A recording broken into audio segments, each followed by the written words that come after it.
Hello dear student, कैसे हैं आप लोग। I hope that you will be fit and fine. और आज के इस वीडियो लेक्चर में हम लोग सीखेंगे इन टेस्ट क्वेश्चन 12.7 के अंदर जो दिया गया है कन्वर्जन। और इन टेस्ट क्वेश्चन 12.7 में जो कन्वर्जन है कि how will convert the ethyl benzene, acetophenone, bromobenzene and phenyl ethene into the benzoic acid. One by one question को हम लोग लेते हैं। सबसे पहले हम लोग सीखेंगे एथिल बेंजीन को बेंजोइक एसिड में कैसे कन्वर्ट करेंगे। तो एथिल बेंजीन का हम लोग पहले स्ट्रक्चर बनाते हैं। तो ये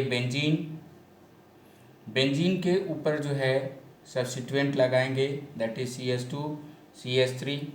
इसको कन्वर्ट करना हम लोगों को जो है बेंजोइक एसिड में। सो माय डियर स्टूडेंट, जब कभी भी हम लोगों को इस प्रकार से कन्वर्जन करना हो तो सबसे पहले हम लोग क्या करेंगे कि रिएक्टेंट और प्रोडक्ट को लिख लेंगे कि किस पर्टिकुलर सब्सटेंस को, रिएक्टेंट को किस प्रोडक्ट में कन्वर्ट करना है। तो यहाँ पे समझ में आता है कि एथिल बेंजीन को बेंजोइक एसिड में कन्वर्ट करना है। अब माय डियर स्टूडेंट, हम लोगों को पता है एक छोटा सा कॉन्सेप्ट क्या कि जब कभी भी बेंजीन रिंग से किसी भी प्रकार की एल्किल ग्रुप या एल्किल चेन लगी होती है तो इसको हम लोग जो है ऑक्सीडाइज करके साल्ट में कन्वर्ट कर लेते हैं पहले, और उस साल्ट को हाइड्रोलाइज करके बेंजोइक एसिड में कन्वर्ट कर सकते हैं। तो लॉजिक हमारे पास क्या है कि इसको जो है एथिल बेंजीन को हमको जो है एल्कलाइन KMnO4 से रिएक्ट कराना है, ऑक्सीडाइज कराना है।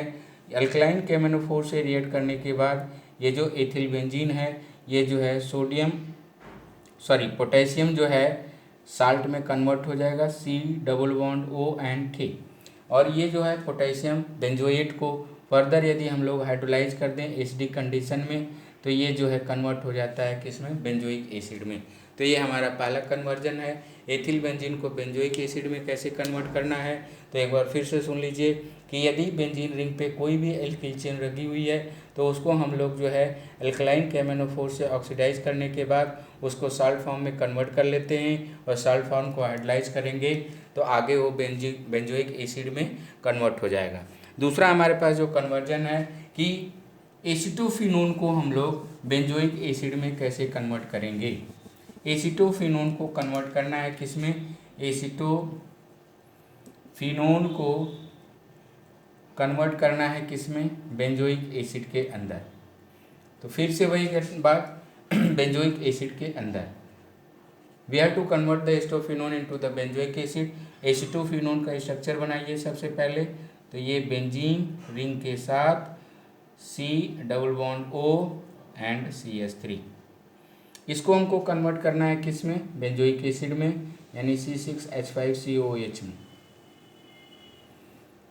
देखिए यहाँ पे बेंजोइक एसिड के केस में बेंजीन रिंग के साथ एक कार्बन लगा हुआ है, यहाँ पे बेंजीन रिंग के साथ एक कार्बन लगा हुआ है और कीटोनिक फंक्शनल ग्रुप है। हमको पता है कि कीटोनिक फंक्शनल ग्रुप आसानी से कार्बोक्सिलिक एसिड यानी बेंजोइक एसिड में कन्वर्ट नहीं होते हैं। तो इसके लिए हम लोग फिर से वही स्ट्रेटजी लगाते हैं, इसको जो है एल्कलाइन KMnO4 से रिएक्ट कराते हैं, KMnO4 KOH, इसको साल्ट फॉर्म में कन्वर्ट कर देते हैं और after the conversion into the salt form further इसको जो है HD हाइड्रोलिसिस करके हम लोग जो है बेंजोइक एसिड में कन्वर्ट कर लेते हैं।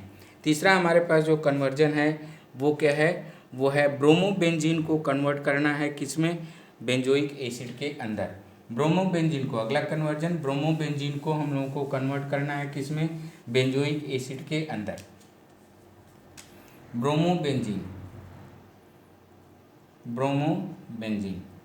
सो फिर वही स्ट्रेटजी काम में आती है। सबसे पहले सब्सटेंस और प्रोडक्ट को जो है हम लोग जो है इसका स्ट्रक्चर बनाते हैं। तो benzoic acid that is Br and here it is the benzoic acid that is C6H5COH। अब यहाँ पे देखते हैं कि बेंजोइक एसिड के अंदर कार्बन की संख्या 1 है, बेंजीन रिंग से लगा हुआ है, जबकि जो है ब्रोमोबेंजीन में बेंजीन रिंग से कोई भी कार्बन जुड़ा नहीं हुआ है। तो इसको कन्वर्ट करने से पहले हमारे दिमाग में स्ट्रेटजी आनी चाहिए, लॉजिक आनी चाहिए कि इस पर्टिकुलर पोजीशन पे एक कार्बन कैसे इंट्रोड्यूस होगा। तो इस ब्रोमोबेंजीन को हम लोग रिएक्ट करा देते हैं किससे, KCN से रिएक्ट करा देंगे। KCN से रिएक्ट कराने से क्या बन जाएगा, साइनोबेंजीन बन जाएगा। साइनोबेंजीन बन गया। इस साइनोबेंजीन का हम लोग क्या करें, हाइड्रोलिसिस करें, एसिडिक हाइड्रोलिसिस, तो यहाँ से जो है ये बेंजामाइड बन जाएगा, C डबल बॉन्ड ONH2, और इस बेंजामाइड को फर्दर हम लोग हाइड्रोलिसिस कर दें, एसिडिक हाइड्रोलिसिस, तो इस तरीके से इसको हम लोग बेंजोइक एसिड में कन्वर्ट कर सकते हैं। दूसरा हमारे पास जो स्ट्रेटजी है वो क्या है कि इसको जो है हम लोग magnesium in presence of dry ether react कराएं ब्रोमोबेंजीन को, तो ये जो है फेनिल मैग्नीशियम ब्रोमाइड बन जाएगा, C6H5 MgBr।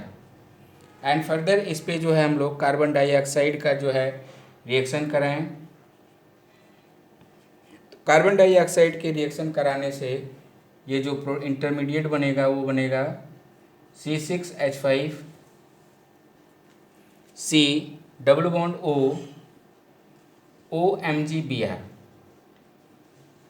एंड फर्दर इसका जो है हम लोग क्या करें, हाइड्रोलिसिस करा दें in acidic condition. So by doing the further hydrolysis in acidic condition of this C6H5 COMgBr, it will convert into the benzoic acid।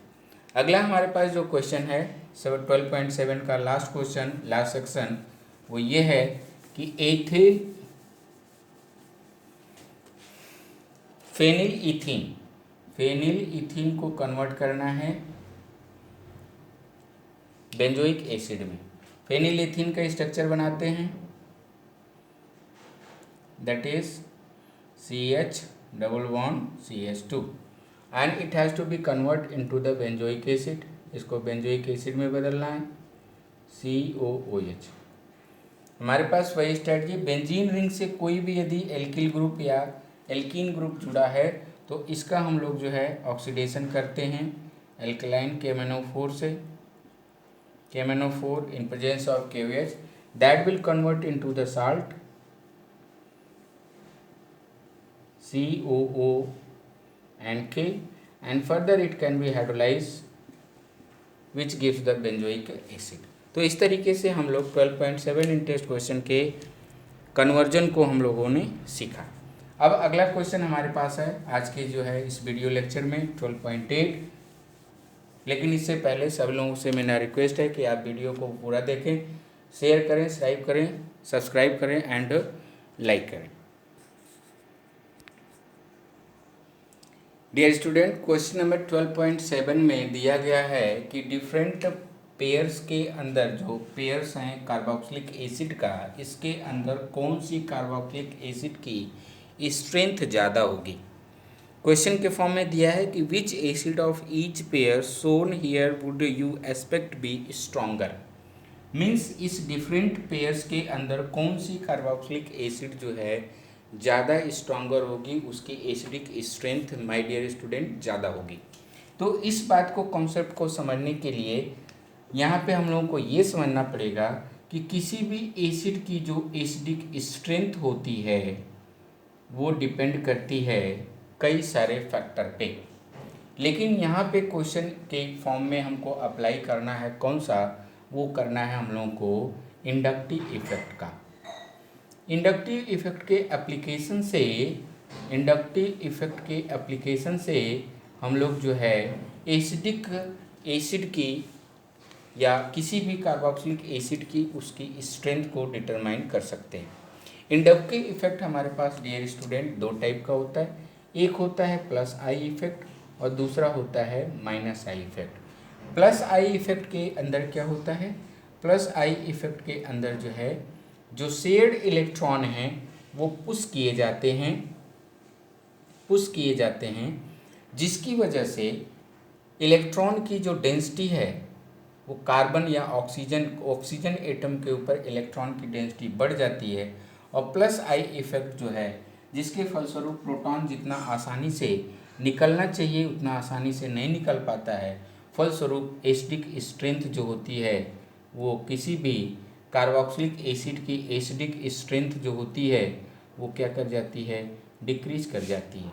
जबकि यदि कहीं पे माइनस आई इफेक्ट लगा हुआ है तो माइनस आई इफेक्ट क्या करता है, इलेक्ट्रॉन को अपने तरफ पुल करता है, जिसके फलस्वरूप पॉजिटिव इलेक्ट्रॉन डेंसिटी जो है, पॉजिटिव चार्ज की जो डेंसिटी है वो बढ़ जाती है। पॉजिटिव चार्ज की इलेक्ट्रॉन डेंसिटी बढ़ जाने की वजह से एसिडिक स्ट्रेंथ किसी भी कार्बोक्सिलिक एसिड की वो होती है, वो बढ़ जाती है। तो इस तरीके से 2 पॉइंट को यहाँ पे अप्लाई करके हम लोग ये समझ सकते हैं कि यदि किसी भी कार्बोक्सिलिक एसिड के अंदर प्लस आई इफेक्ट लगा हुआ है तो एसिडिक स्ट्रेंथ घट जाएगी, और यदि माइनस आई इफेक्ट लगा हुआ है तो एसिडिक स्ट्रेंथ बढ़ जाएगी।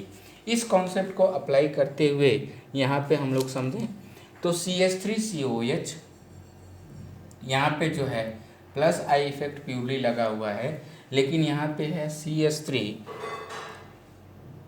CS2F, this one is CS2F। सो यहाँ पे माइनस आई इफेक्ट लगा हुआ है फ्लोरीन के फॉर्म में। फ्लोरीन की इलेक्ट्रोनेगेटिविटी ज़्यादा होती है, जिसकी वजह से यहाँ पे माइनस आई इफेक्ट लगा है। तो इस तरीके से हम लोग कह सकते हैं कि प्लस आई इफेक्ट एसिडिक स्ट्रेंथ को बढ़ाती है, minus I effect acidic strength को घटाती है। तो इस तरीके से इस एसिड की एसिडिक स्ट्रेंथ इस एसिडिक स्ट्रेंथ से ज़्यादा होगी। दूसरा यहाँ पे है, इस दूसरे कंपाउंड में फ्लोरीन और क्लोरीन दो minus I effect showing group हैं, और यहाँ पे दोनों ही माइनस आई इफेक्ट को शो कर रहे हैं। लेकिन हमको पता है कि फ्लोरीन की जो इलेक्ट्रोनेगेटिविटी होती है वो ज़्यादा होती है as compare to the chlorine. तो फ्लोरीन की इलेक्ट्रोनेगेटिविटी ज़्यादा होने से प्लस आई इफेक्ट ज़्यादा होगा, जिसके फलस्वरूप इस एसिड की जो एसिडिक स्ट्रेंथ है इस वाली एसिडिक एसिड से ज़्यादा होगी। सिमिलरली यहाँ पे जो है फ्लोरीन, यानी देखते हैं यहाँ पे तो यहाँ पे जो है फ्लोरीन लगा है और वहाँ पे भी फ्लोरीन लगा है, यानी इसका मतलब क्या हुआ कि दोनों ही माइनस आई इफेक्ट ही शो करते हैं। दोनों फ्लोरीन है, इसका मतलब दोनों की इलेक्ट्रोनेगेटिविटी क्या है, बराबर है। लेकिन इंडक्टिव जो इफेक्ट है वो इंडक्टिव इफेक्ट डिस्टेंस के इन्वर्सली प्रोपोर्शनल होता है। डिस्टेंस के इन्वर्सली प्रोपोर्शनल होने की वजह से फंक्शनल ग्रुप से जितना ज़्यादा माइनस आई इफेक्ट दूर होगा उसका इफेक्ट उतना ही कम होगा। इसका मतलब क्या है कि फंक्शनल ग्रुप से इस कंपाउंड के अंदर फ्लोरीन पास में है, जबकि इस कंपाउंड के अंदर 2 कार्बन दूर है, यानी यहाँ से 1 कार्बन दूर है और यहाँ पे 2 कार्बन दूर है, जिसकी वजह से यहाँ पे माइनस आई इफेक्ट का जो इफेक्ट होगा वो कम लगेगा, और यहाँ पे माइनस आई इफेक्ट ज़्यादा लगेगा। Minus I effect acidic strength को बढ़ाता है। इसका मतलब ये हुआ कि this compound will have the more acidic strength at compare to this one. तो इस तरीके से यदि किसी भी कार्बोक्सिलिक एसिड के एसिडिक स्ट्रेंथ को जानना है तो हम लोग plus I minus I inductive effect के घटना को लगा करके, फिनोमेना को अप्लाई करके हम लोग एसिडिक स्ट्रेंथ को निकाल सकते हैं। इसी के साथ आई होप दैट आप सभी लोगों ने इन 2 क्वेश्चन के पीछे लगे हुए कॉन्सेप्ट को समझा होगा और इसको बेटर से आप प्रैक्टिस करेंगे। एक बार फिर से कमेंट बॉक्स में लिख करके बताएंगे। वीडियो को शेयर और सब्सक्राइब करेंगे। Thank you very much. Good night for today.